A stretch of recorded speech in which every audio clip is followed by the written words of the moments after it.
Bonjour à tous.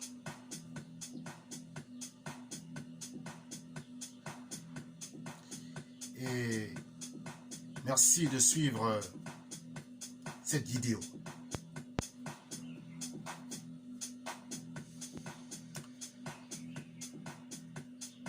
Je suis Privat Ngomo,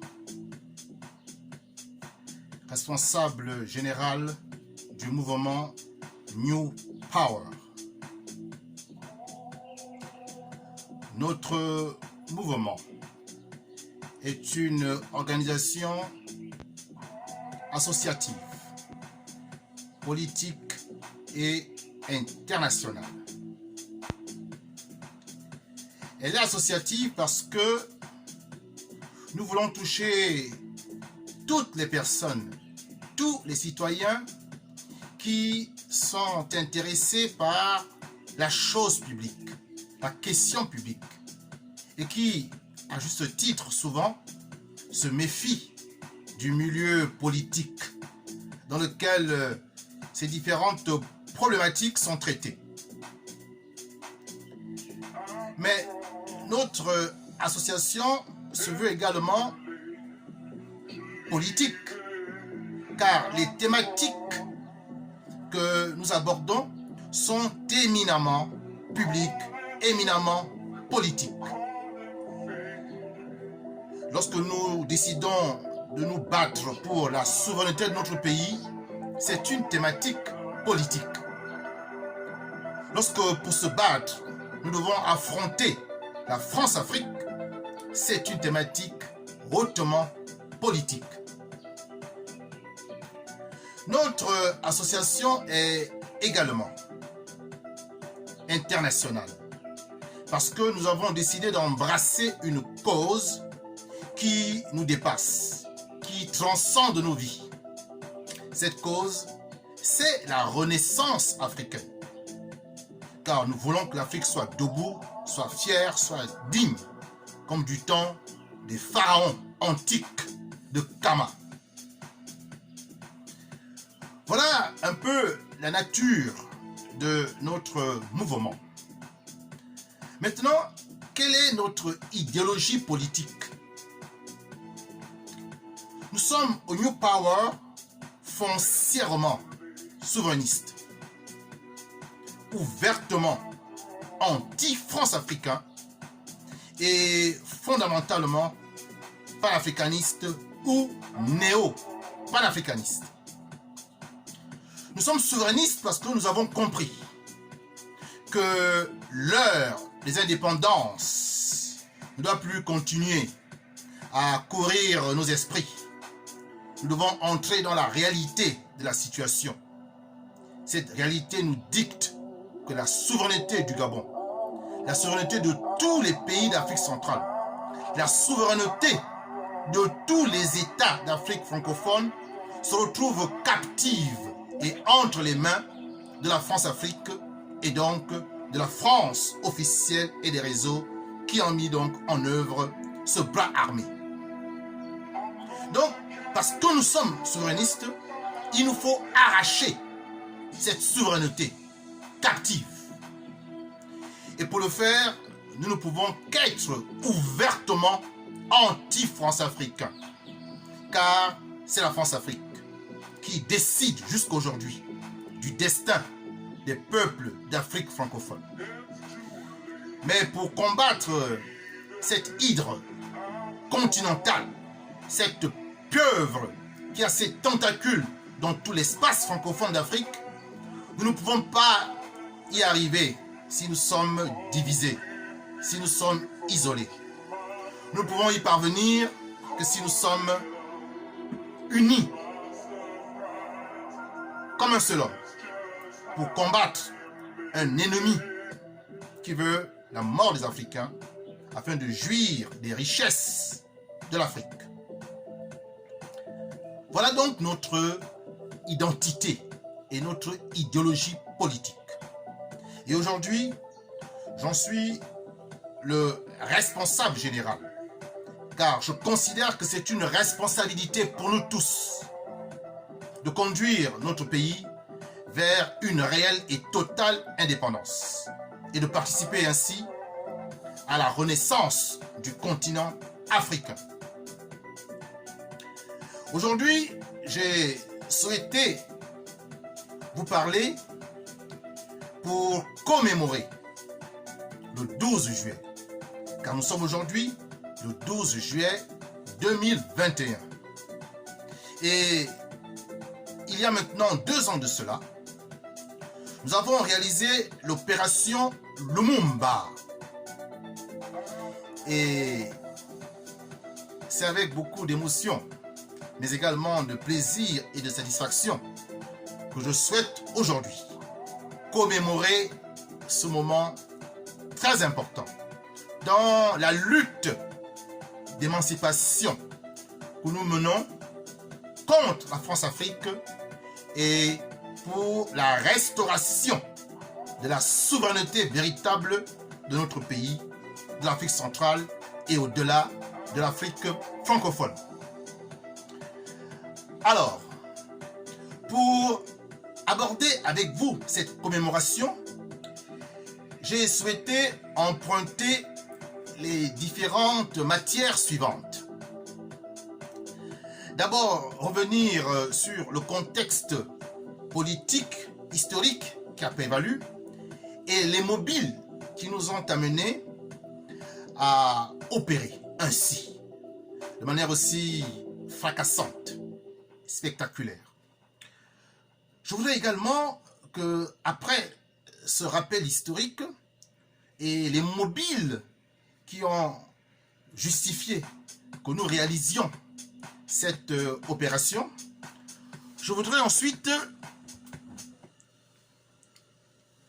parler en deuxième point de la portée symbolique et politique de cette opération inédite en République gabonaise.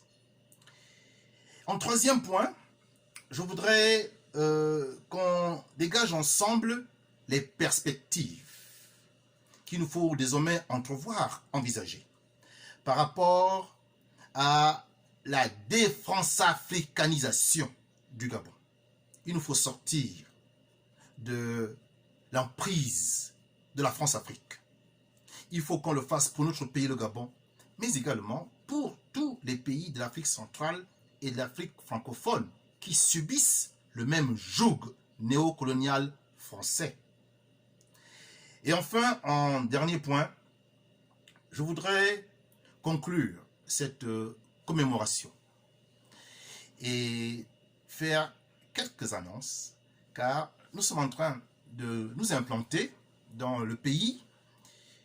Nous avons commencé par l'estuaire et il faut peut-être dire déjà à nos adhérents, au bout d'1 an, qu'est-ce qui a déjà été réalisé.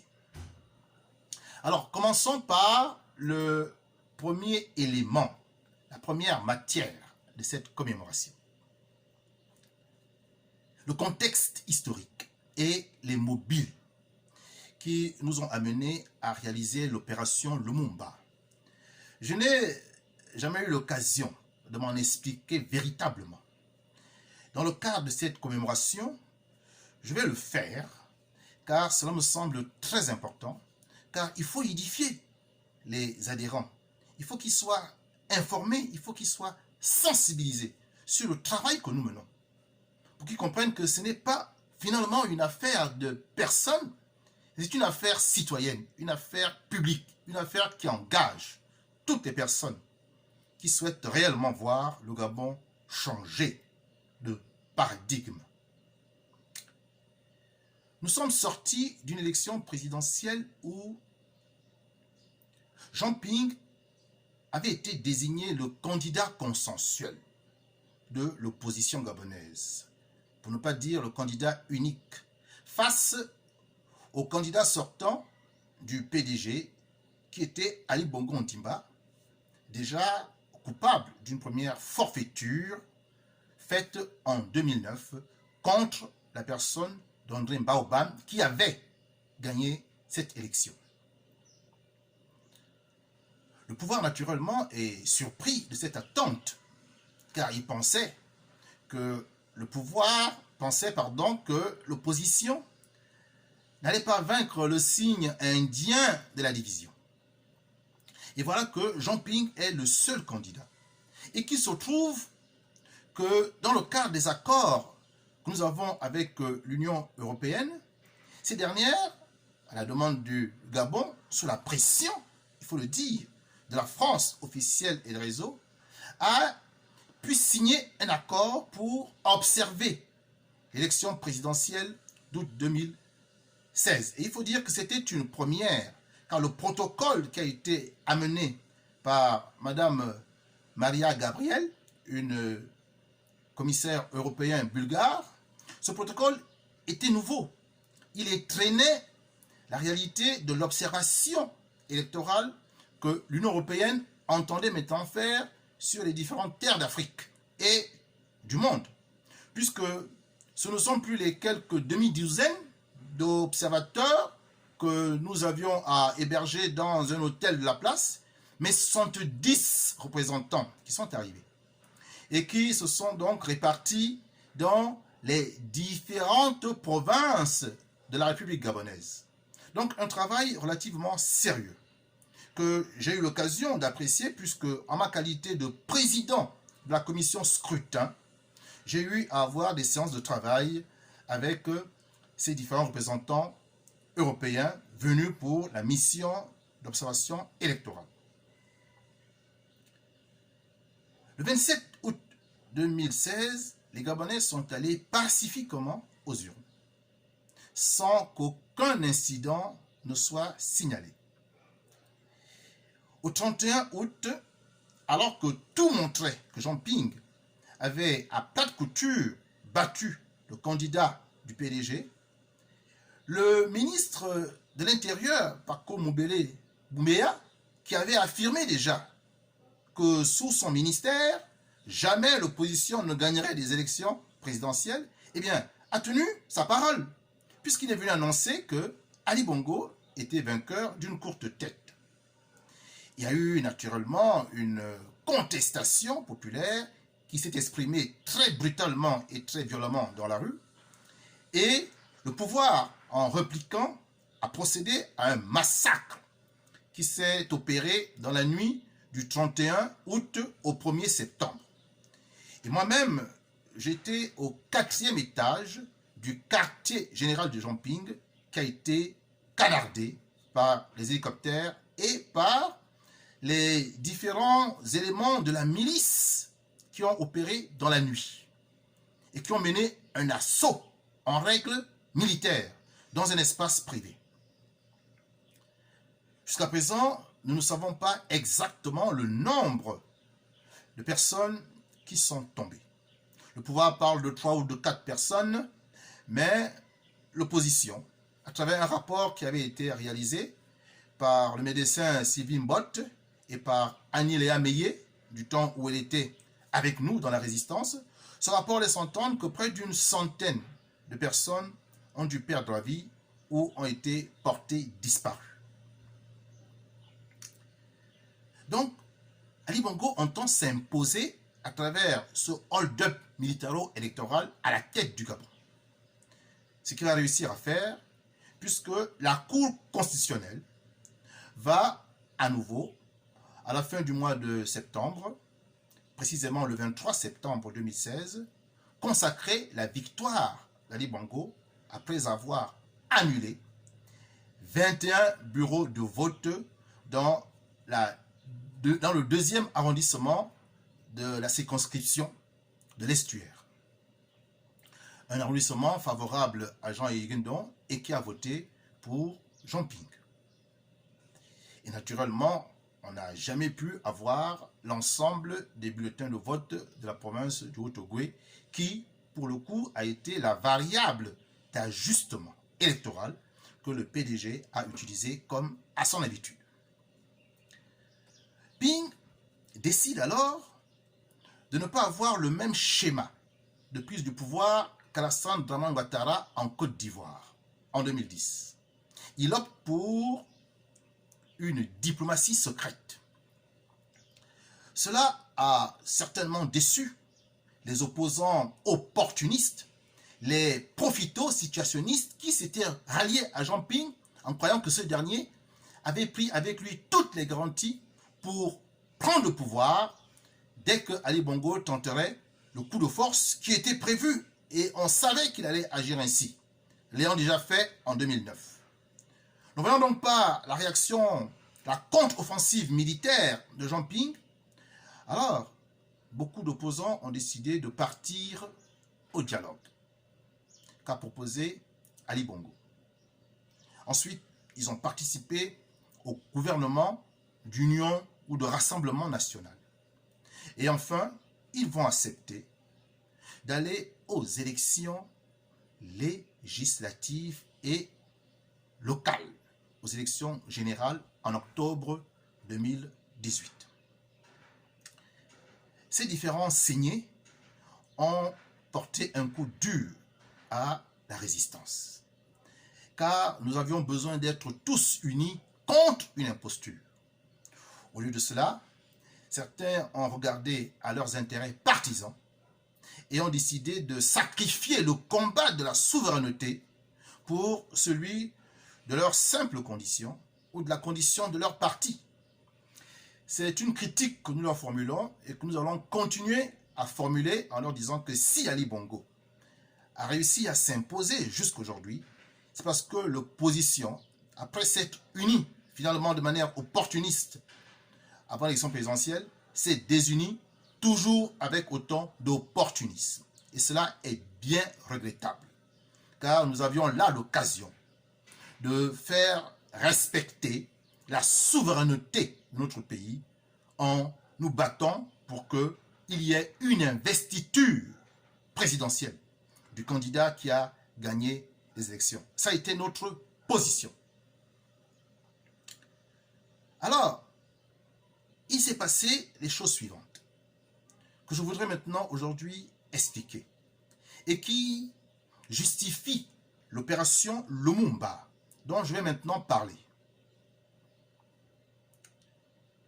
Jean Ping était, nous disait-il, en discussion avec la France pour réussir à récupérer le siège qui a été volé par Ali Bongo Ondimba le 31 août 2016.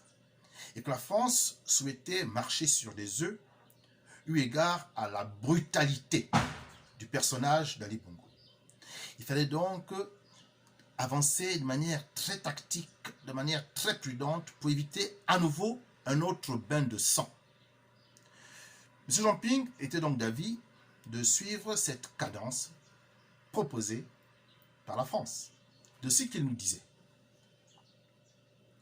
Et jusque-là, nous soutenions la diplomatie secrète de M. Jean Ping. D'autant qu'il nous semblait qu'il avait le carnet d'adresses au regard des différentes fonctions internationales qu'il a occupées. Il faut peut-être rappeler ici que M. Jean Ping a été plusieurs fois ministre de la République et il a occupé le portefeuille du ministère des Affaires étrangères. M. Jean Ping ensuite a été président de l'Assemblée générale des Nations unies et ensuite, pendant 4 ans, il a été le président de la Commission de l'Union africaine. Il disposait donc d'un bon relationnel politique sur le plan international et nous pensions qu'il avait un carnet d'adresses et qu'il était parfaitement capable de mener de façon secrète une diplomatie qui nous évitait un bain de sang et nous permettait, avec beaucoup de patience, d'arriver donc à bon port, c'est-à-dire à l'investiture présidentielle du candidat véritablement élu. Mais lorsque Ali Bongo a eu son AVC, le 24 octobre 2018, et qu'il m'a semblé judicieux de prendre l'initiative politique en exigeant la vacance du pouvoir, j'ai soumis cette proposition au président Jean Ping. Je l'ai fait d'abord dans une lettre ouverte, publiée sur mon blog et sur les différentes plateformes des réseaux sociaux, notamment la plateforme Facebook, que j'anime quotidiennement. Et je m'attends à ce que le président Jean-Ping m'appelle et me demande de m'expliquer sur cette vision que j'avais d'exiger maintenant la vacance du pouvoir. Malheureusement, je n'ai pas eu cette invitation. Je me suis rapproché de M. Eyegondong, qui est le lieutenant fidèle de Jean-Ping, en lui disant qu'il était important que le président Jean-Ping monte au créneau et exige la vacance du pouvoir. Ce dernier m'a recommandé d'aller convaincre l'état-major de Jean-Ping et peut-être Jean-Ping lui-même, ce que j'ai fait. En demandant à l'état-major de Jean-Ping qu'il fallait maintenant exiger la vacance du pouvoir conformément à notre constitution, en son article 13, je pense, je me suis entendu dire que nous ne pouvons pas exiger la vacance d'un pouvoir que nous ne reconnaissons point. Oui, cela tombe effectivement sous le sens. Il se trouve que j'ai tenu à préciser une nuance de taille qui justifiait ma démarche d'exiger la vacance du pouvoir. J'ai répondu à l'état-major de M. Jean-Ping que le pouvoir a une dimension de légitimité portée par le peuple, exprimée lors de bulletins de vote dans l'urne, et il a une dimension de puissance de fait lors de la prestation de serment où le président élu prend autorité sur les différentes institutions de la République pour pouvoir donc disposer de la puissance publique et de gouverner l'État gabonais. Donc, ce pouvoir légitime, il est entre les mains de Jean-Ping, puisque le peuple l'a élu. Mais le pouvoir de fait, le pouvoir usurpé, le pouvoir de la puissance publique est entre les mains d'Ali Bongo. Et maintenant que ce dernier a été, d'une certaine manière, frappé par le sort et qui ne peut plus assumer la fonction qu'il a usurpée, le pouvoir de fait, alors c'est ce pouvoir de fait-là que nous devons exiger la vacance. Je pensais avoir donné là un argumentaire suffisamment rigoureux et objectif pour que l'état-major remonte l'information chez Jean-Ping pour que ce dernier prenne la parole et exige la vacance du pouvoir. Malheureusement, je n'ai pas été entendu par le président Jean-Ping et cela m'a beaucoup peiné car je voyais là une occasion de faire avancer notre agenda de récupération d'un poste présidentiel qui nous a été volé le 31 août 2016.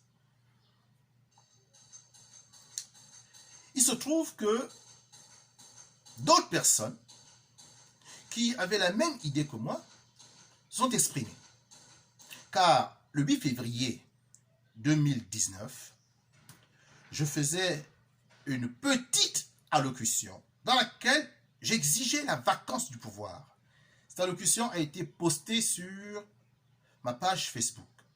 Et j'ai ensuite demandé à tous les Gabonais qui souhaitaient voir Jean-Ping prendre le pouvoir après cette vacance que l'on devait exiger, je leur ai demandé de faire une vidéo identique où, se présentant simplement, ils devaient exiger la vacance du pouvoir. Je dois dire que là aussi, j'ai été quelque peu peiné de voir que les Gabonais s'adonnent volontiers à des challenges très personnels, très amusants, très marrants. Et quand il s'agit des questions fondamentales de citoyenneté, eh bien, ils sont malheureusement tétanisés par la peur. Or, si à chaque fois nous sommes pétrifiés, nous sommes terrifiés par cette peur qui est orchestrée, eh bien, nous ne changerons jamais la donne. Car nous sommes inactifs.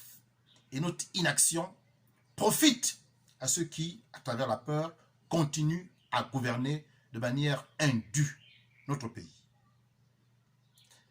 Mais il y a néanmoins des personnes qui ont pris la parole pour exiger la vacance du pouvoir.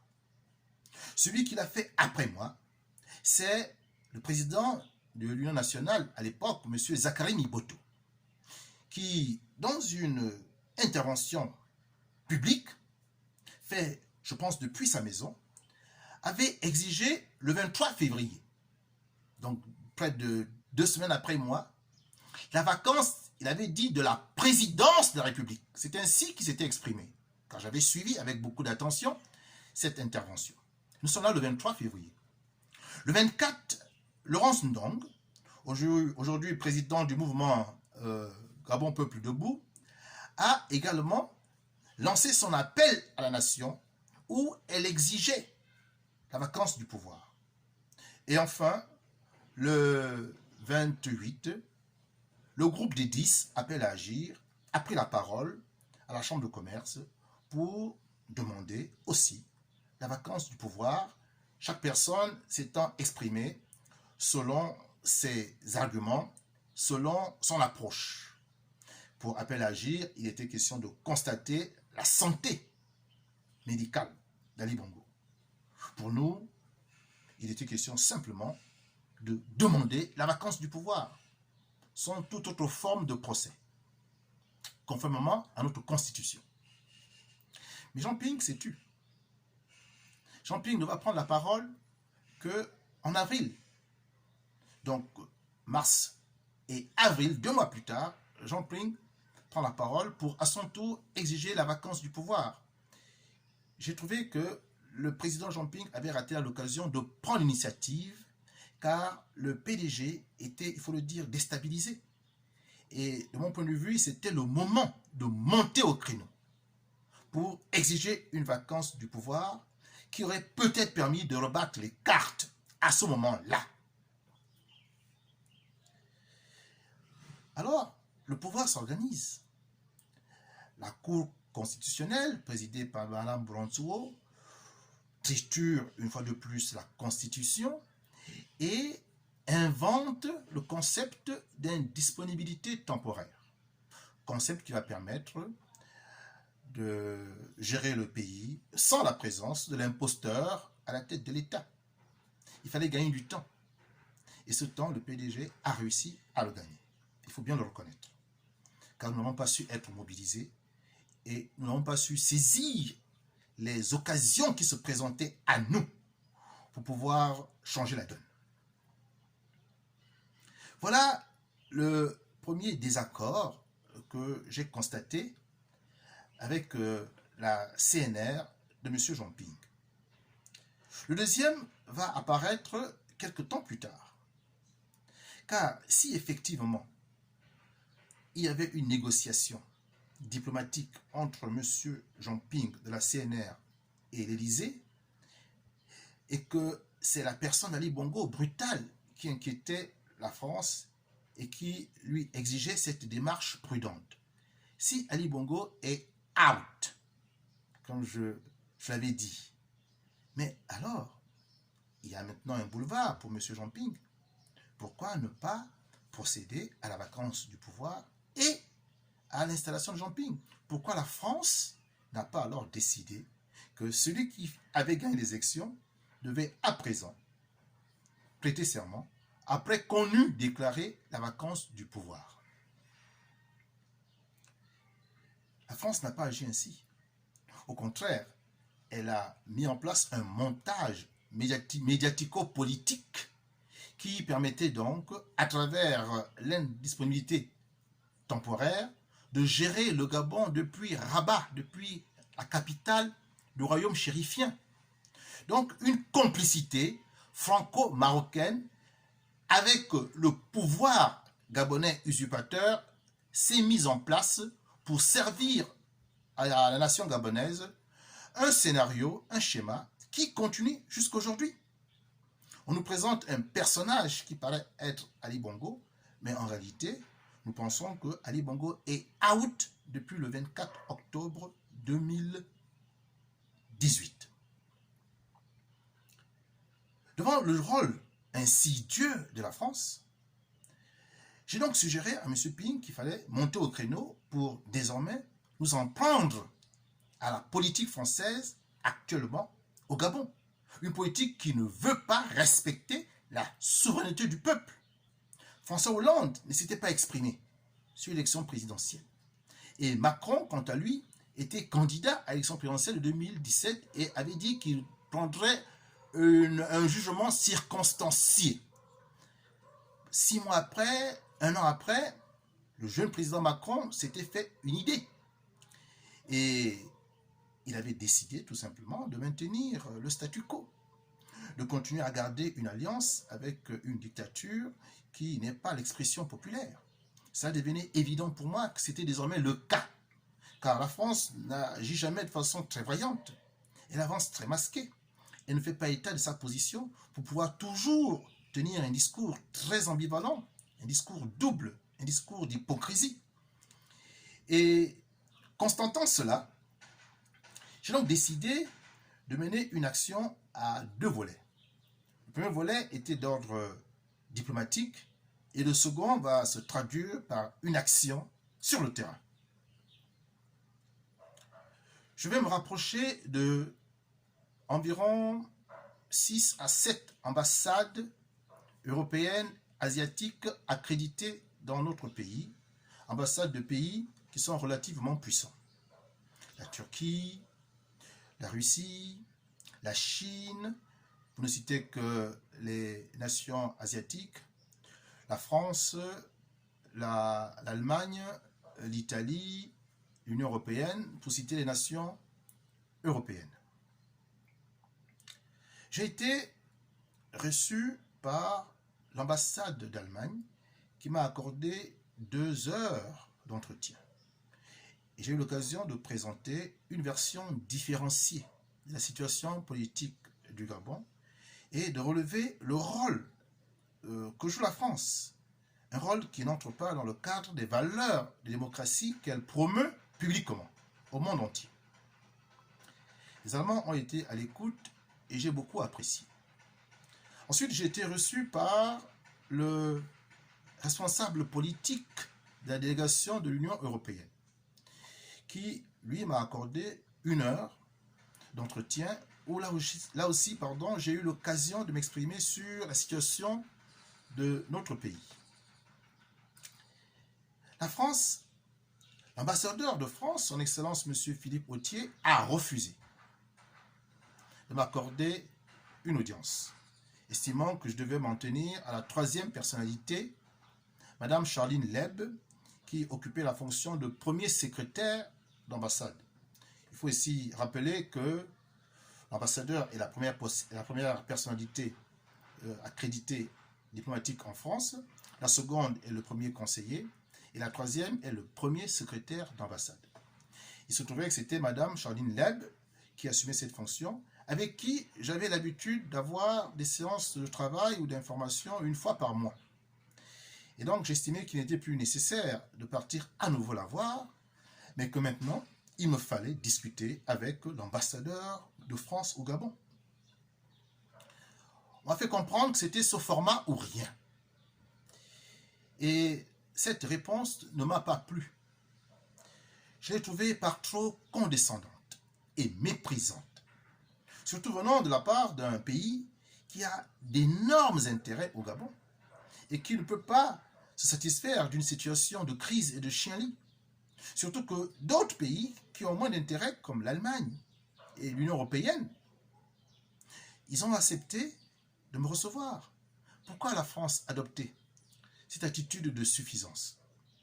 J'ai donc décidé, je le dis aujourd'hui, que comme son Excellence Philippe Authier ne me donnait pas l'occasion de lui dire dans un cadre privé, en de termes très feutrés et très diplomatiques, la version des faits sur la situation de mon pays que je tenais à lui dire, comme il ne me donnait pas cette opportunité, eh bien, j'allais néanmoins la prendre et le faire de manière certes cavalière et spectaculaire, pour que non seulement lui soit au courant, mais également le monde entier à travers les réseaux sociaux. Et c'est donc ainsi que nous avons mûri l'opération Lumumba, qui a été financée par certains Gabonais qui avaient été mis dans le secret et la diaspora gabonaise en France et en Allemagne qui ont estimé que cette action était désormais devenue inéluctable et utile pour faire avancer le dossier de la résistance.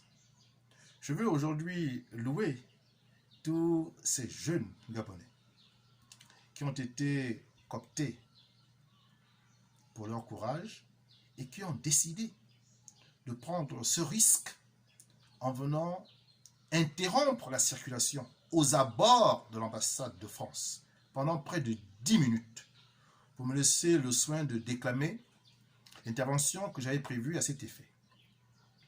Je veux encore ici leur dire merci pour l'intrépidité dont ils ont fait montre, le temps qu'ils l'ont fait de façon désintéressée, car aucun n'a revendiqué un salaire de 5 000 francs, comme c'est souvent le cas, ou alors un t-shirt à l'effigie d'un candidat, ou encore un sandwich.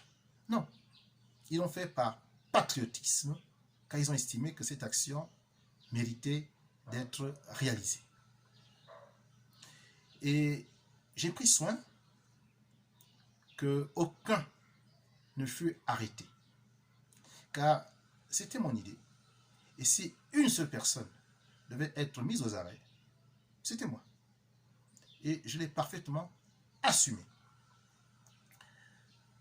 Alors, quand je suis sorti de prison, j'ai eu l'occasion de lire certains commentaires dans les réseaux sociaux qui trouvaient que j'avais eu un comportement irresponsable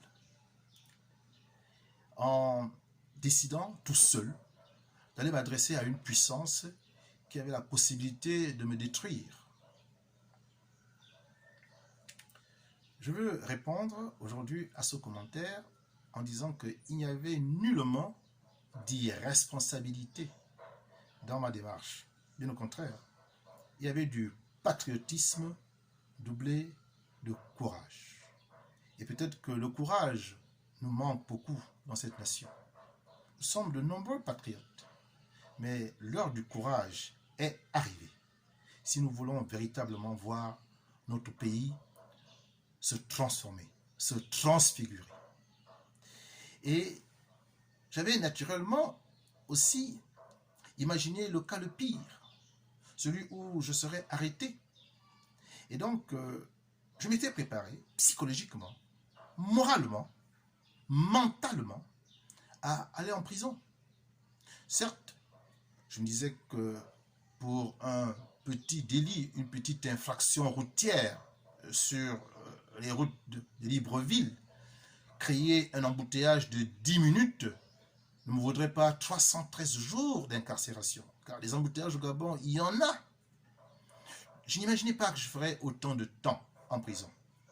J'avais pensé à 2 semaines, voire 3 mois, s'ils sont vraiment méchants. 10 mois, non. Je n'y avais pas pensé. Mais je m'étais néanmoins préparé.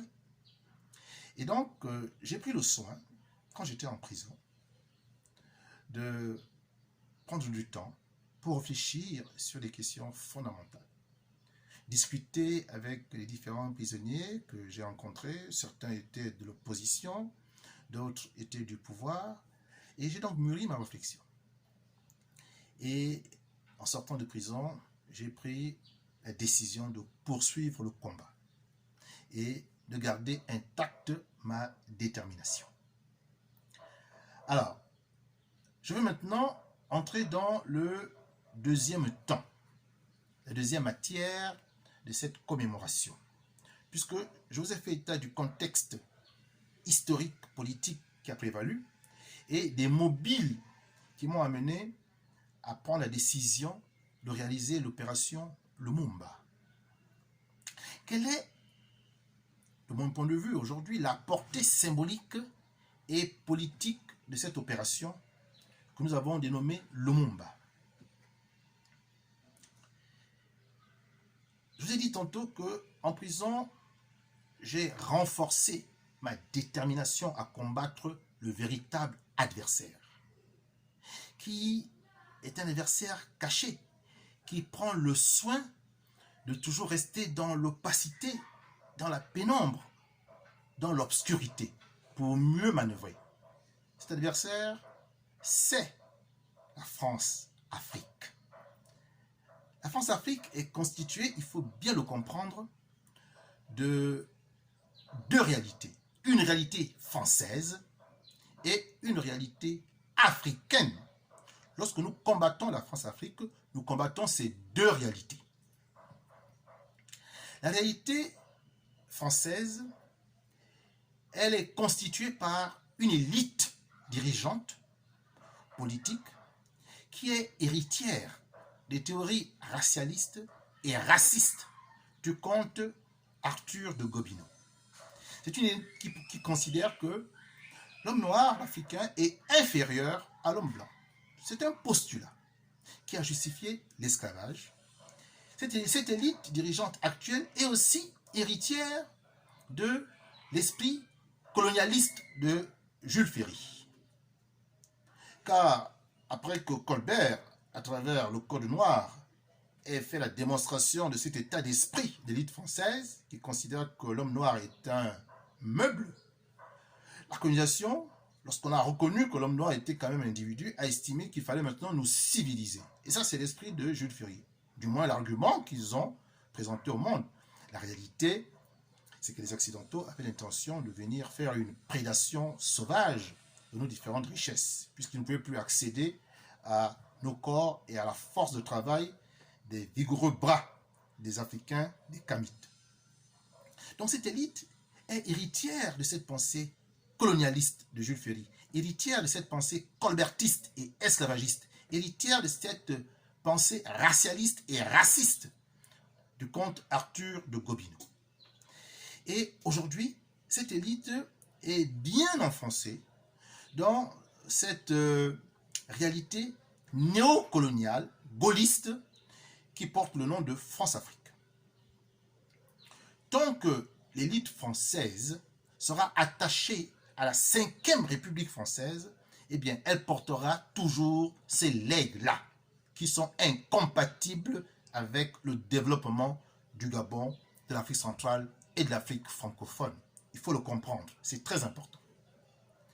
Mais cette élite française ne peut plus accéder directement au pouvoir gabonais et administrer nos pays, comme du temps des colonies, où un gouverneur français pouvait très bien se retrouver à Dakar ou à Djamena et décider de l'avenir des populations africaines de ces deux régions qui étaient sous domination française. Ce n'est plus possible depuis qu'on a prétendu que nous étions indépendants. Ce n'est plus possible. Il y a donc une nécessité d'intermédiation. La France, l'élite française a besoin d'avoir des laquais, des valets qui vont pouvoir faire le travail qu'elle souhaite réaliser en Afrique, c'est-à-dire l'exploitation systématique de nos richesses naturelles pour alimenter son industrie. Qui servira alors de relais? Qui servira alors de valet et de laquais? C'est l'élite africaine corrompue. Une élite d'abord souvent tenue en laisse spirituelle grâce aux loges maçonniques. Car lorsque vous tenez spirituellement un homme, eh bien vous décidez de son destin, vous décidez de ce qu'il doit faire. Et il est donc important que l'élite africaine qui va prendre les commandes dans son pays soit déjà dans cette obédience où ils ont été marqués au fer et où on les tient. Et ils ne feront que ce que le maître leur donnera comme instruction. J'ai refusé d'appartenir à la franc-maçonnerie quand j'ai été approché. Je veux le dire tout de suite pour qu'on comprenne que je respecte les confessions religieuses ou spirituelles des uns et des autres. Pour autant, je me dois de critiquer certains de mes frères gabonais qui ont choisi une obédience, mais qui ne sont pas à la hauteur de l'idéal que porte la spiritualité de cette obédience. Je parle donc des francs-maçons gabonais qui n'apportent rien de concret à notre pays. Bien au contraire, ils sont généralement corrompus, occupent des fonctions importantes dans tous les secteurs d'activité de notre pays, en politique, en économie et même dans l'armée, et ils se contentent des miettes qu'on leur donne, c'est vrai en milliards, pour laisser la France officielle et des réseaux piller toutes nos richesses, minières, pétrolières, halieutiques, forestières. Ça n'est plus acceptable. nous ne pouvons plus accepter que des nègres, les néo-nègres de maison, continuent à faire ce job contre l'intérêt de leur peuple et pour leur simple position égoïste. Alors, il est clair que si la France-Afrique est constituée, d'une part, de l'élite française, raciste, racialiste, colonialiste et néocolonialiste, et qu'elle s'appuie pour continuer à piller nos ressources gabonaises ou africaines des agents, des valets qui sont leurs laquais, c'est-à-dire l'élite gabonaise ou africaine corrompue, nous devons mener le combat, aussi bien contre l'élite française que contre l'élite corrompue africaine. Nous devons donc mener le combat de l'anti-France-Afrique. Nous devons défrance-africaniser notre pays, notre sous-continent. Et c'est un peu la mission que je me suis donnée en sortant de prison. Je dois donc dire qu'il y a eu cette opération Lumumba qui a accouché du mouvement New Power qui se définit comme étant foncièrement souverainiste, ouvertement anti-France-africain et fondamentalement néo-panafricaniste. Pourquoi j'ai choisi le nom de l'opération Lumumba?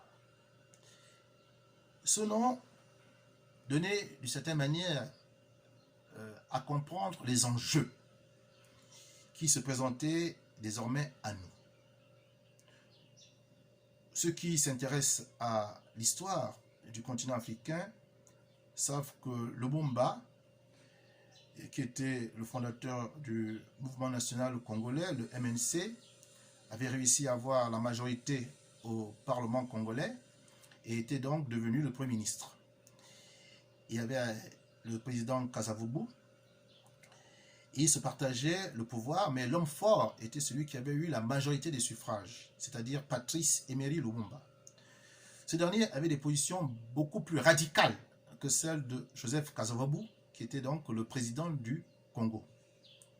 Et il a montré cette posture souverainiste lorsque, à l'occasion de la proclamation d'indépendance avec la présence du roi Baudouin, il n'a pas accepté le discours, on va dire, de mi-figue, mi-raisin de Joseph Kasavubu, qui n'a pas voulu, de façon très claire, dire les souffrances du peuple congolais et l'espoir que cette indépendance, aujourd'hui, donnait aux uns et aux autres, de pouvoir enfin vivre comme des hommes dignes et des hommes libres. Et dans son discours, qui est teinté de forts accents souverainistes et nationalistes, Lumumba a déplu. On a vu en lui le nègre qui n'entend pas se faire marcher dessus et qui ne va pas accepter de suivre la ligne néocoloniale que la Belgique se proposait de dicter à nouveau au Congo. Et ces positions souverainistes, ces positions panafricanistes lui ont valu le sort qu'il a connu. Il a été assassiné le 17 janvier 1961. Lumumba n'a même pas fait un an au pouvoir, puisque, ayant pris ses fonctions le 30 juin, il a été arrêté au mois de novembre-décembre, mis en résidence surveillée, et en janvier, il a été proprement assassiné avec Joseph Okito et Maurice Mpolo, qui étaient ses compagnons d'infortune. Donc, ce personnage, ce martyr de la cause africaine, nous a inspirés dans ce combat que nous menons pour la souveraineté de notre pays, le Gabon. Donc, les modèles ne doivent pas simplement nous inspirer intellectuellement. Ils doivent aussi nous amener à poser des actes très concrets lorsque nous voulons relever des enjeux qui sont très importants. Donc, il faut saisir désormais la problématique qui est la nôtre. Et j'en vais ici maintenant vous l'expliquer, car cela entre dans le deuxième temps de cette commémoration, c'est-à-dire la portée symbolique et politique de l'opération Lumumba. Quels sont les enjeux? nous avons une absence de souveraineté. Et lorsque chaque 17 août au Gabon, ou chaque 15 août au Centrafrique, nous fêtons la pseudo-indépendance, en fait, nous sommes dans un rituel mensonger où nous croyons être les maîtres de notre destin alors qu'il n'en est rien. Et tant que nous resterons dans ce rêve, tant que nous resterons dans ce leurre, eh bien nous ne pourrons jamais mener le vrai combat de l'indépendance et de la souveraineté. Il nous faut obligatoirement sortir de ce rêve mensonger. Il nous faut obligatoirement sortir de cette rêverie pour entrer de plein pied dans la réalité. Et que dit la réalité? Elle nous informe que les accords de coopération qui ont été signés à la veille de la proclamation de l'indépendance de notre pays nous lient pieds et mains. Et nous sommes au basque, accrochés au basque de la France officielle et des réseaux. Il n'y a eu aucune partie gabonaise qui est partie discuter avec la partie française pour que nous puissions signer des accords. Car qui dit accord suppose qu'au départ, il y avait des accords. Et que s'il y a des accords et que nous devons absolument nous mettre ensemble, nous devons rechercher un accord. La partie gabonaise a ses positions, la partie française a les siennes, ces positions sont divergentes, et bien c'est à l'issue des discussions qu'on arrive à trouver des points d'entente, on arrive à trouver des axes de consensus. Et quand cela est finalement établi, alors nous arrivons à un accord ou à des accords. Des accords ensuite que nous signons. Voilà la réalité simple, le principe simple d'un accord. Mais que s'est-il passé en réalité? De Gaulle, avec Jacques Foccart, André Malraux, Jean Foyer, et que sais-je encore, ont décidé à l'Élysée d'écrire, de rédiger des accords qu'ils ont eux seuls conçus, en l'absence de toutes les parties africaines. Donc, il y a de fortes chances que ces accords se ressemblent, comme des jumeaux, que l'accord de Côte d'Ivoire ressemble beaucoup à celui du Gabon, qui ressemble beaucoup à celui du Congo, et ainsi de suite, puisque tout a été pensé à l'Élysée. Il n'y a jamais eu de discussion, de négociation entre les différentes parties. Et quand ces accords ont été rédigés, vous vous doutez bien que c'est celui qui rédige, qui s'octroie la part du lion. Et donc la France a conservé tous les avantages de la colonisation qu'elle a mis de façon actée dans les différents articles des accords de coopération. De Gaulle lui-même l'a dit très clairement. Il a habilement transformé la colonisation en coopération. Je veux ici reprendre la phrase de De Gaulle. J'ai habilement transformé la colonisation en coopération. En d'autres termes, nous ne changeons pas de paradigme en réalité. Nous sommes toujours dans le même référentiel du dominant-dominé et à l'avantage de la France.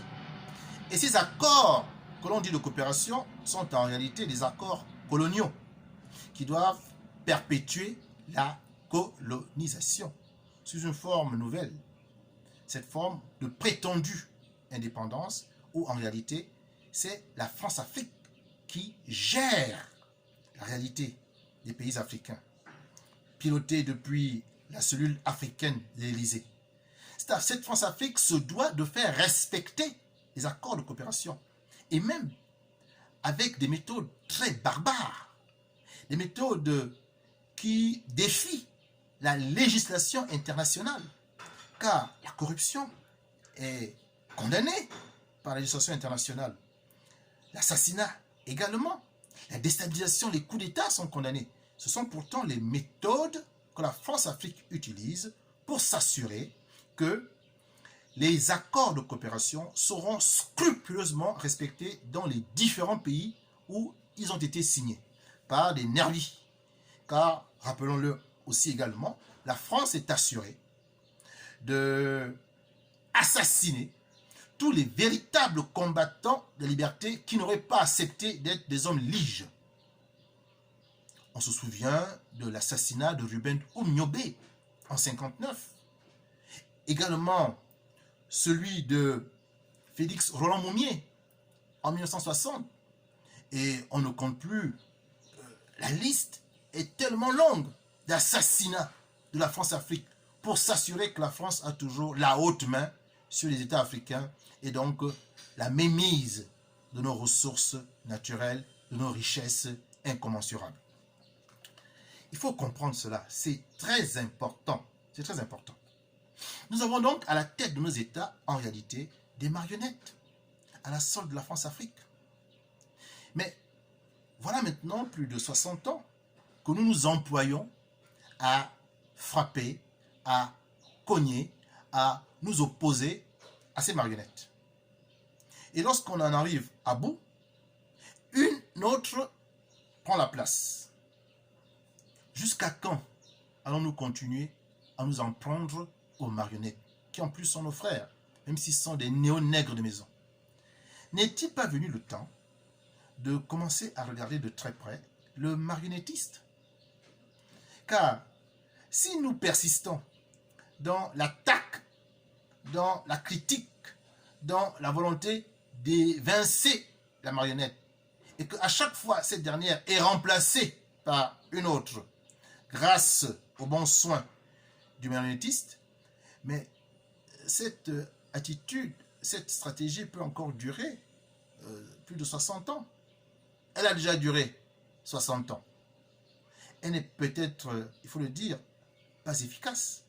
Il nous faut changer notre fusil d'épaule. Il nous faut changer de braquet. Et c'est la posture que nous adoptons au New Power. Nous avons l'intention de nous en prendre aux marionnettistes. Nous avons l'intention de nous en prendre à la France-Afrique. Nous avons l'intention de nous en prendre à la France officielle et des réseaux. Alors vous me direz, est-ce possible? Je vous répondrai oui. Il faut savoir lire les signes du temps. Et si vous lisez les signes du temps, alors vous comprendrez qu'effectivement, nous pouvons vaincre la France-Afrique. Elle n'est pas si invincible que cela. J'ai eu l'occasion de faire quelques posts, une série politique que j'avais intitulée « La France n'est pas invincible, combattons-la, nous vaincrons ». Je vous recommande donc d'aller lire ces différentes analyses politiques où non seulement je présente la situation de la France-Afrique, ses atouts et ses points faibles, mais je montre comment est-ce que, si nous sommes organisés, nous pouvons réussir à vaincre un adversaire qui n'est pas invincible. Il nous faut pour cela avoir du courage, avoir de la stratégie et développer de très très bonnes alliances. Le mouvement New Power est fondamentalement panafricaniste dans sa lutte anti-France africaine. Pourquoi? Et parce que nous ne pouvons pas isoler, esseler, émietter. Nous ne pouvons pas réussir à vaincre un adversaire qui, lui, a une dimension continentale. J'ai souvent entendu des frères africains dire que nous devons d'abord nous fortifier chez nous, et quand nous serons fortifiés dans nos pays, alors nous pourrons maintenant faire la force en nous unissant les uns les autres, et nous pourrons ainsi mettre dehors l'adversaire ou l'ennemi au nid. C'est une démarche théorique que je respecte. Mais je pense qu'elle est inefficace parce que 60 ans après, elle n'a pas montré sa vertu. N'est-ce pas? En 60 ans, est-ce que les Africains n'ont pas eu le temps qu'il faut pour devenir forts? Plus d'un siècle, plus d'un demi-siècle, pardon. Est-ce que les Africains ne sont pas aujourd'hui en situation de dire que nous avons des États forts pour maintenant nous mettre ensemble dans une démarche panafricaniste pour bouter la France-Afrique? Non.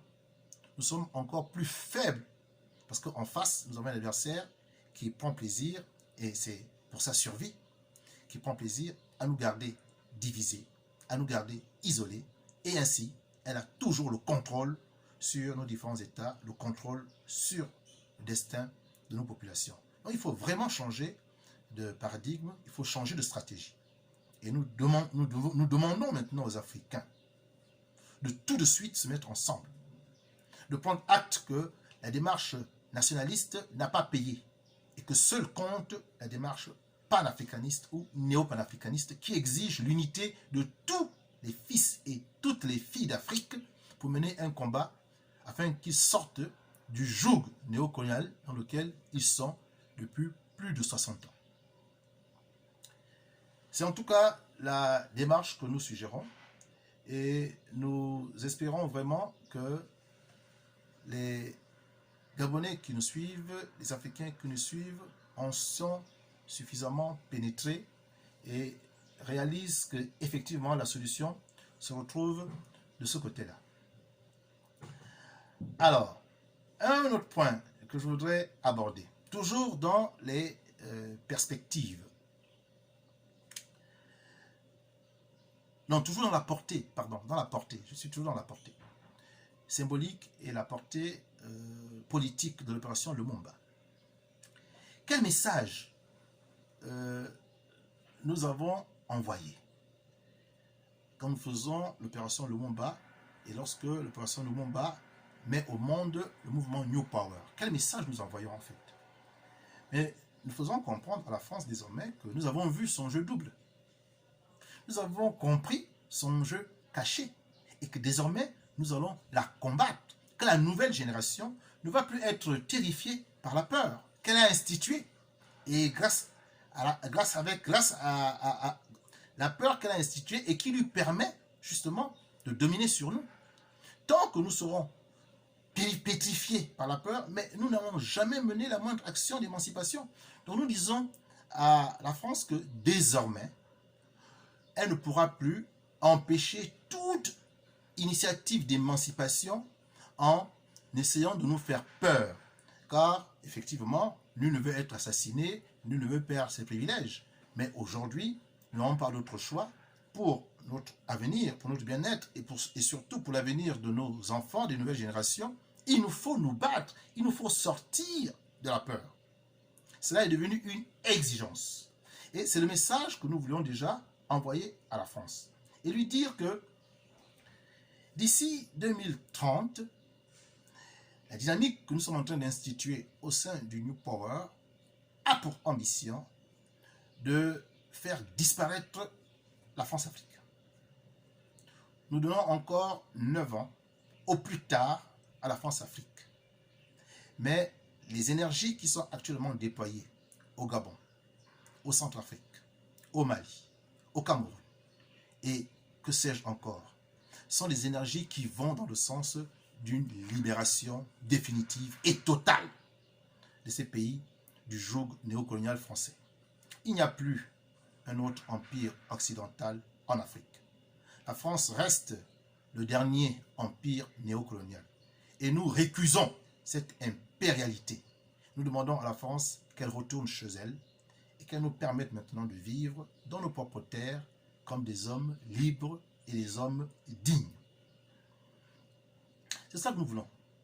Que la France sorte définitivement de cette logique de prédation et adopte un nouveau modèle politique et économique qui visera à développer des partenariats gagnant-gagnant. C'est cela que nous souhaitons. Nous n'avons rien contre le peuple de France. Nous n'avons rien contre les Français, qui sont les frères avec qui nous pouvons vivre en bonne intelligence, car tout homme aspire à la paix, au bonheur, à la solidarité, quel que soit le continent dans lequel il vit, quel que soit son genre, quelle que soit la couleur de sa peau. Tout homme aspire au bonheur et à la paix. Les Français, comme les Gabonais, comme les Africains du centre, les Africains de l'Ouest. Mais si nous n'avons rien contre les Français, nous sommes néanmoins les adversaires des gouvernements qu'ils élisent. Car l'élite française dirigeante, lorsqu'elle prend le pouvoir, souvent tourne le dos aux aspirations populaires et mène une politique qui ne correspond pas à ce que les Français eux-mêmes auraient voulu. Et donc, les Français ne sont pas nos adversaires, ce sont nos amis. Ce que nous devons combattre, ce sont les élites dirigeantes françaises qui se succèdent et qui maintiennent une logique de prédation à travers la France-Afrique. Quelles sont les perspectives que nous voulons donner désormais? Ces perspectives que nous donnons s'inscrivent dans ce programme que nous avons appelé de défrançafricanisation. Il faut que les New Power Women, comprennent que c'est la défrançafricanisation qui est notre programme. Car si nous ne sommes pas souverains, il nous sera impossible de mettre en œuvre n'importe quel projet de société au cours d'une élection présidentielle qui sera réalisée. Cela est désormais une utopie, cela est désormais un leurre. Il nous faut d'abord nous débarrasser de ceux qui tiennent notre souveraineté pour que, devenus souverains, nous puissions maintenant mettre en œuvre notre programme de développement. Donc, il nous faut une prise de conscience. Une prise de conscience. Cette prise de conscience dit clairement que l'existence du sous-développement au Gabon est due à l'existence de la France-Afrique qui pille nos richesses et nous empêche donc ainsi de nous développer. Le développement que nous voulons se construira sur les cendres de la France-Afrique qui doit être abattue. Et abattre la France-Afrique, c'est lutter de façon ouverte contre le marionnettiste et non plus continuer à s'en prendre aux tristes marionnettes. Changeons notre fusil d'épaule. C'est le combat que nous devons mener. Et c'est celui qui augure d'un destin radieux si nous réussissons cette difficile épreuve.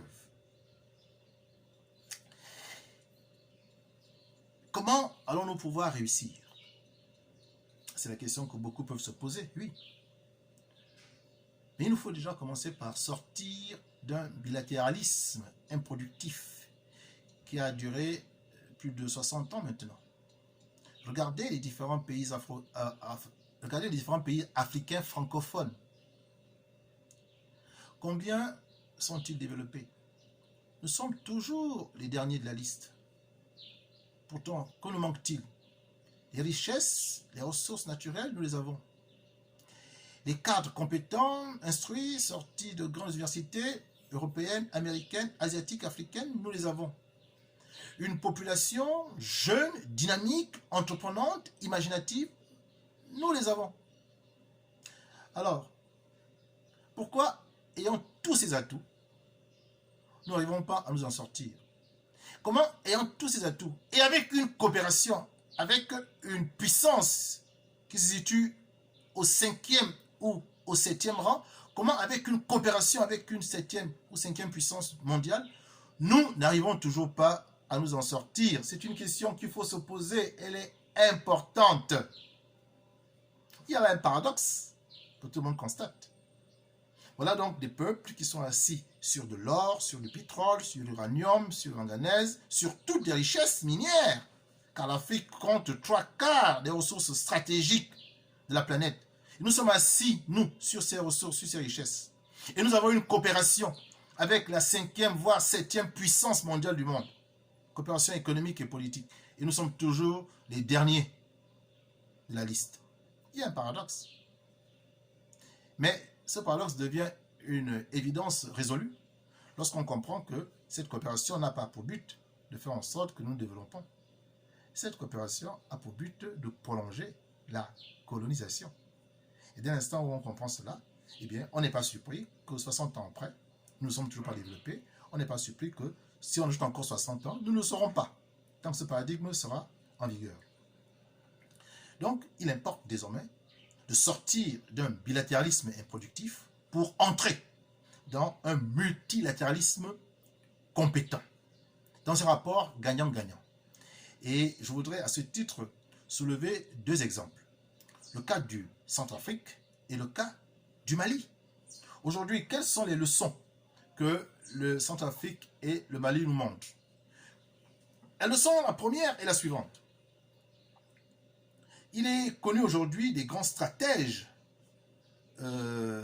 africains que le jeu caché français est désormais débusqué. Il est désormais connu. Quel est ce jeu caché français?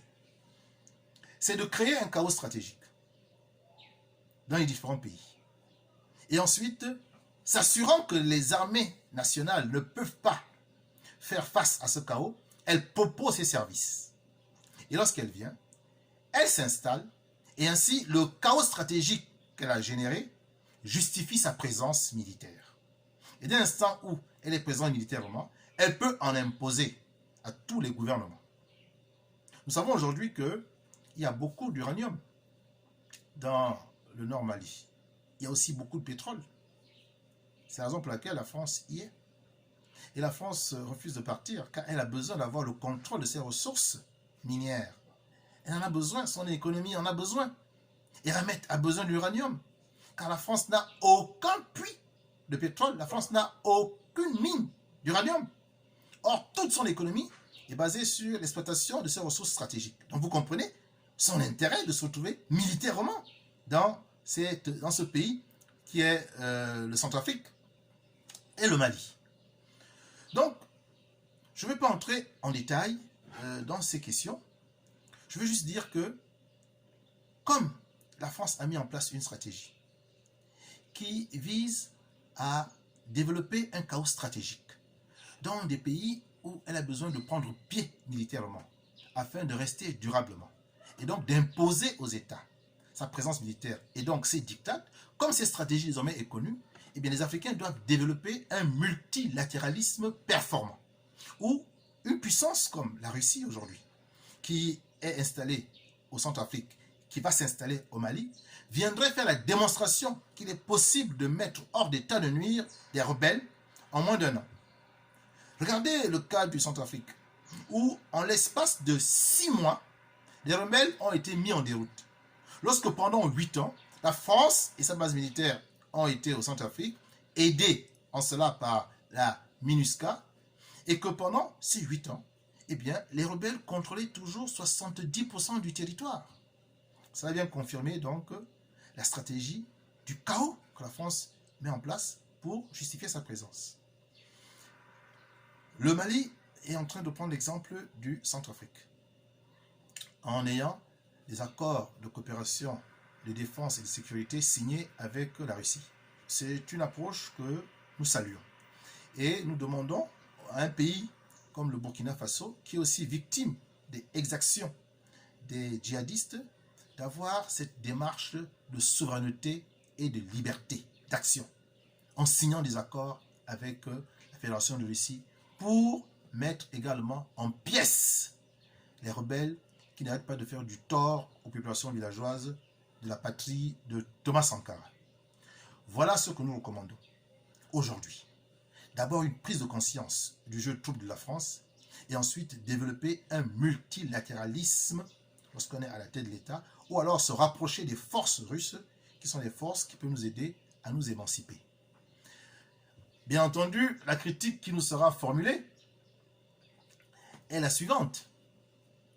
Oui, mais la Russie n'est pas un État démocratique, c'est une dictature. On n'a qu'à voir le sort que Poutine réserve à son opposant, Andreï Valdani, ou encore les actions de Poutine dans les zones comme la Biélorussie, la Tchétchénie, la Géorgie. Oui, cette critique, nous la comprenons bien et nous l'acceptons. Mais nous disons simplement que la Russie n'a aucune politique colonialiste en Afrique. Et c'est par contre tout à fait l'inverse qu'elle a toujours eu comme attitude. La Russie s'est tenue aux côtés des Algériens lorsque le FLN a décidé de devenir une Algérie algérienne. La Russie s'est tenue aux côtés de l'Angola lorsque Agostinho Neto, avec le MPLA, a décidé de se débarrasser de l'Empire portugais. La Russie était également aux côtés de Édouard Mondlane et ensuite de Samora Machel, aux côtés donc du Frélimo, quand ce dernier a pris des armes pour se débarrasser également de l'Empire portugais. La Russie était aux côtés du PJIC, de Amical Cabral, quand ce dernier a décidé de se débarrasser du colonialisme et de l'Empire portugais. Et la Russie a été aux côtés de l'ANC de Mandela en Afrique du Sud pour lutter contre l'apartheid. L'Afrique a été aux côtés du président Mugabe quand il fallait lutter contre l'Empire britannique. Et à chaque fois que la Russie à l'époque, l'Union soviétique a été aux côtés des forces émancipatrices, aux côtés des forces indépendantistes.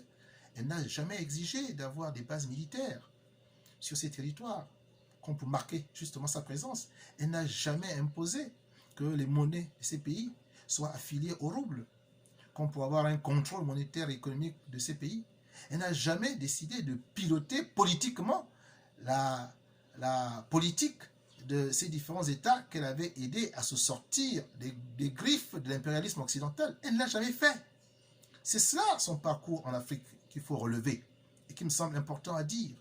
Donc il ne faut pas qu'on projette en Russie les comportements des empires occidentaux qui nous ont fait tant de tort. Ce que l'on constate pour l'instant, c'est que quand la Russie vient en Afrique, c'est pour aider les peuples à se sortir justement du joug des impérialismes occidentaux. Et c'est quand même leur faire offense que de leur projeter maintenant au visage justement la critique qu'elle formule et le combat qu'elle mène, la Russie, contre les impérialismes occidentaux. Donc nous pensons que nous pouvons développer avec la Russie un bilatéralisme, un multilatéralisme qui soit inscrit dans une logique de partenariat gagnant-gagnant. C'est du moins ma conviction. Et je veux vraiment appeler les Africains qui souhaitent la renaissance de leur continent à s'inscrire dans cette prise de conscience et dans des actions que cette prise de conscience va induire. Je voudrais terminer sur une note qui concerne la France.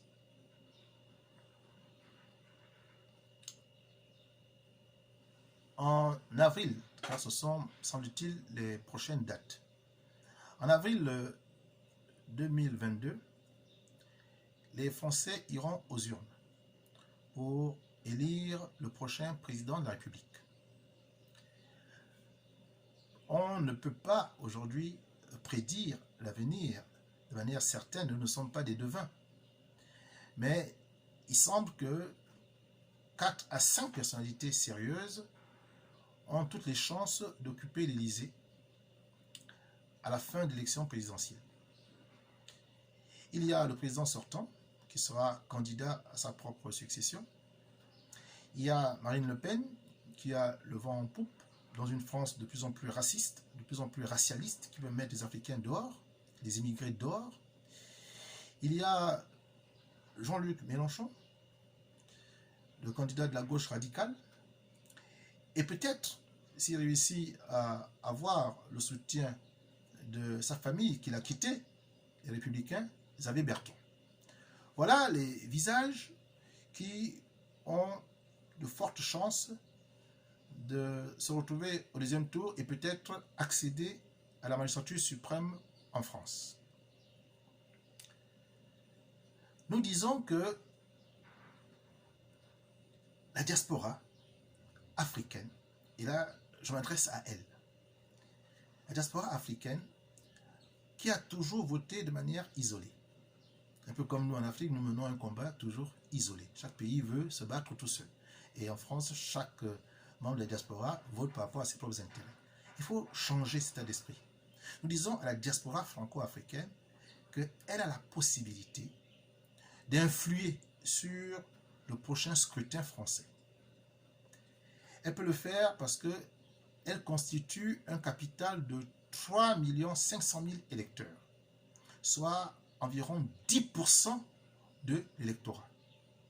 Mais tant que cet électorat franco-africain est dispersé et émietté, eh bien, il ne peut pas se constituer en lobby. Il ne peut pas orienter une décision forte.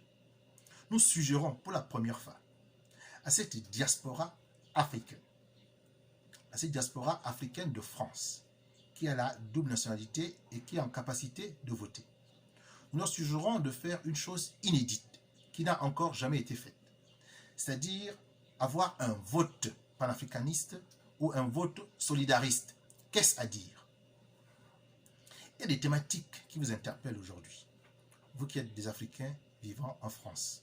Thématiques autour de la discrimination, thématiques autour de la vie que vous menez en France, la vie de minorités visibles, thématiques autour de l'immigration, qui interpellent aujourd'hui tous les Européens, qui considèrent que vous êtes à l'origine de leur malheur, que vous venez leur arracher du pain de la bouche, ces thématiques-là, vous ne pouvez plus en être écarté. Vous devez maintenant entrer dans le jeu. Vous devez maintenant vous faire écouter, vous faire entendre. Or, si vous laissez, à travers des votes émiettés, si vous laissez venir encore à la tête de la France un président qui va maintenir la politique que nous connaissons depuis maintenant 30 ans, eh bien, vous serez à nouveau dans une situation de précarité. Parce que chacun de vous aura agi, aura voté selon ses intérêts. Mais si vous essayez maintenant de vous mettre ensemble pour voir quel est le candidat qui est à même de régler la question de l'immigration à la source,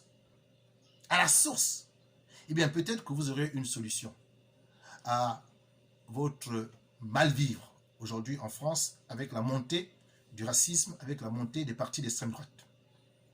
Je vais m'expliquer. Aujourd'hui, tous les partis de France, à l'exception d'eux, mais tous les partis de France, tous les hommes politiques de France considèrent qu'il faut régler l'immigration en aval, c'est-à-dire repousser hors des frontières de France, hors des frontières d'Europe, ces immigrés qui sont venus chez nous. Et on n'en veut plus. Il faut faire des quotas. Bref, toujours régler la question en aval quand les immigrés sont déjà en Europe, sont déjà en France. Mais pourquoi ne pas réfléchir autrement? Pourquoi ne pas régler la question de l'immigration en amont? C'est quoi régler la question de l'immigration en amont? Mais c'est de fixer les populations africaines chez elles. C'est comment faire pour les fixer chez elles? Mais c'est faire en sorte qu'il y ait un mieux-être, un mieux-vivre. Et comment peut-on avoir le mieux-être, le mieux-vivre en Afrique? Mais il faut peut-être qu'on ait plus de dictature. Il faut qu'on ait des états de droit. Il faut qu'on ait des présidents qui soient élus démocratiquement, qui puissent donc gouverner et qu'ils seront sanctionnés si le bilan n'est pas bon, ou alors ils seront reconduits si le bilan est bon.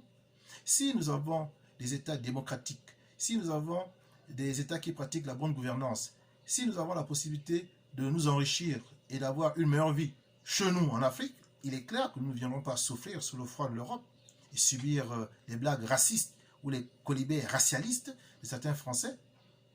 Donc, il est clair pour nous que l'immigration peut être réglée à la source, c'est-à-dire en amont. Mais encore faut-il que les dictatures disparaissent. Encore faut-il que la France-Afrique n'existe plus. Voilà la vraie problématique que nous posons au niveau du New Power, ici au Gabon, en Afrique centrale, et qui peut du même coup régler la question de l'immigration, mais une question qui est réglée pour la première fois en amont. Et il appartient aux Africains de porter aujourd'hui ce message.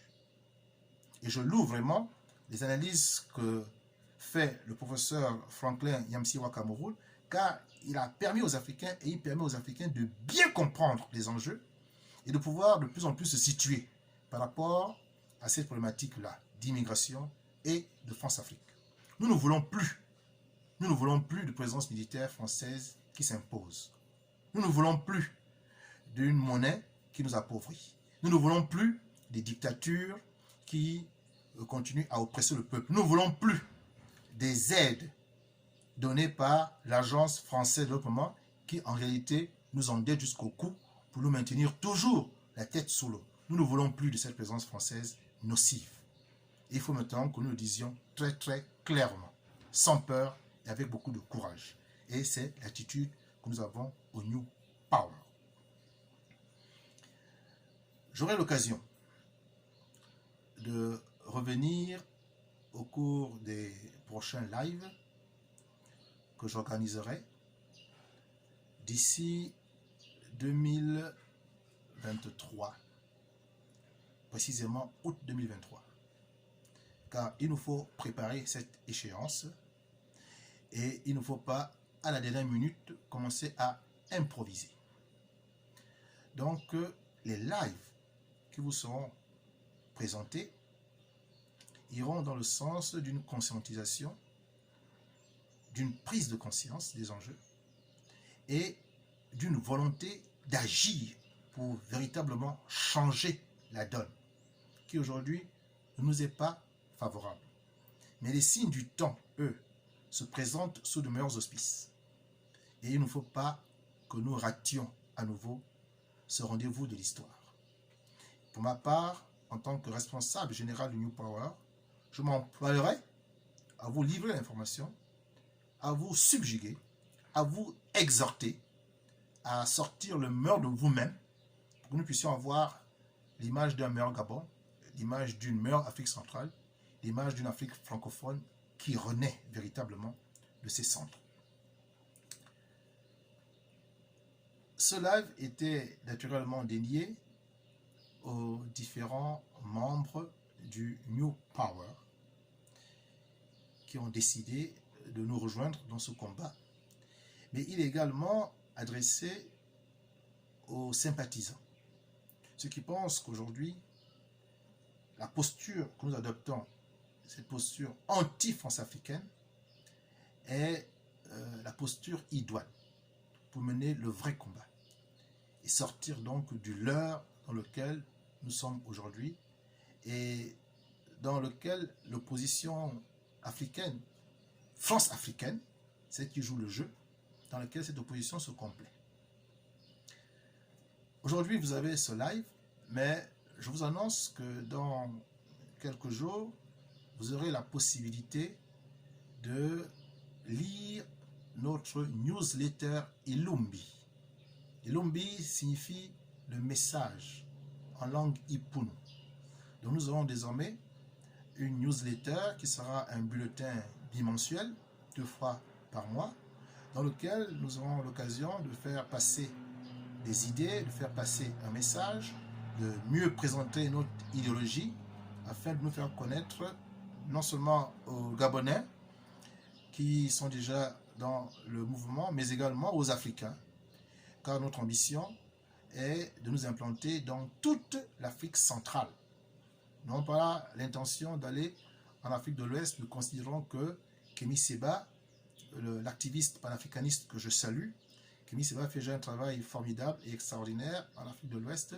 Ce qu'il nous faut, c'est réaliser la même chose en Afrique centrale et puis ensuite établir des passerelles stratégiques et intéressantes entre le New Power en Afrique centrale et Urgence panafricaniste en Afrique de l'Ouest. C'est ainsi que nous voyons la manière dont nous pouvons mettre en synergie nos différentes actions.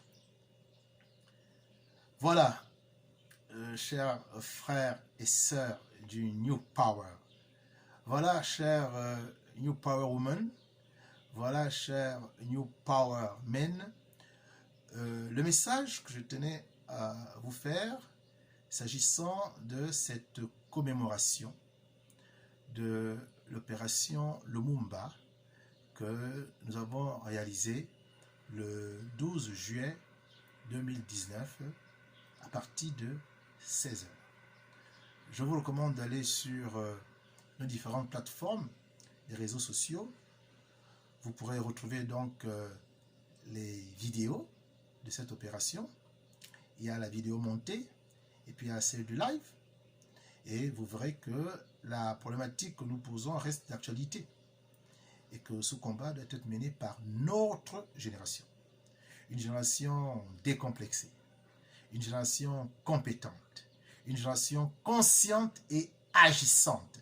C'est cette génération dont on a besoin aujourd'hui pour poursuivre le combat qui a été initié par les maîtres et les devanciers du panafricanisme, et nous nous revendiquons de cette école de pensée-là. Merci d'avoir été présent et je vous souhaite de passer une bonne journée et à bientôt sur notre plateforme. Ciao!